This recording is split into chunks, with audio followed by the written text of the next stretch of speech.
kita ini? Kebetulan tadi saya dari rumah mengajak teman-teman memang sekarang kan untuk membeli buka puasa di tempat Ananda Jupri, di mana dia salah satu mahasiswa Aceh Tenggara yang ada di sini juga sebagai kepala rumah tangga saat ini. Wajar dia berjuang seperti ini untuk mendapatkan rezeki. Inilah rezeki dalam bulan Ramadan ini. Jadi tanggapan Abang selaku anggota dewan gimana ini tentang adik kita Jupri ini? Apresiasi untuk dia sangat luar biasa, kegigihan dia untuk mencari rezeki, memanfaatkan waktu dan peluang, sangat kreatif sekali. Saya dukung.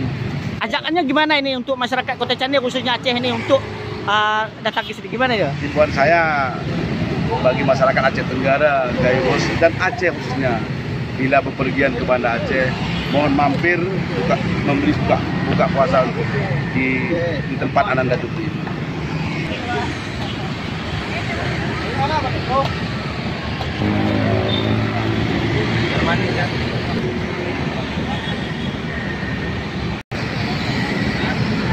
Oke Dinda, ini kan banyak yang menonton Dinda ini ya. Dinda berjualan di sini. Sebenarnya ini udah lama ini dilakukan nih Dinda? Rencananya udah lama Bang, cuman kita buka seminggu sebelum puasa kemarin Bang. Oh gitu. Gimana penghasilan per hari ini Dinda?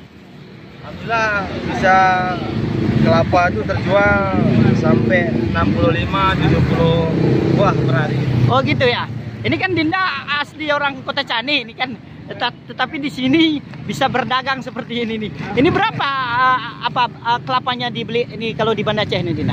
Kalau kita ngambil per buah dia 4.500 sampai 5.000 Bang. Kalau terjual? Kita jual 8.000 sampai 10 gitu. Oke ya. Ya harapannya Dinda untuk masyarakat Kota Candi gimana nih Dinda? Harapannya khususnya untuk pemuda Aceh Tenggara yang terutama pada mahasiswa yang di luar kota agar berbuat lebih mandiri lagi dalam menempuh pendidikannya. Oke, ini harapannya ini tempatnya di mana ini? Biar masyarakat Kota Candi datang ke sini untuk membeli barang-barang Dinda nih. Di Kampung Lampinang sebelum pasar pertanian, kantor pasar pertanian depan SD 24 Kota Banda Aceh. Oke, dengan Dinda siapa nih? Dinda Jupri, Bang. Oke nih, hari ini kita sudah meliput kegiatan adik Dinda kita Jupriyadi, di mana dia telah memperlihatkan bagaimana cara-cara untuk berdagang air kelapa di Kota Banda Aceh ini. Jupriyadi, saya rasa ini sangat memotivasi bagi mahasiswa-mahasiswa Kabupaten Tenggara, khususnya Gayo Luas dan Kota Candi. Dari Media Anchor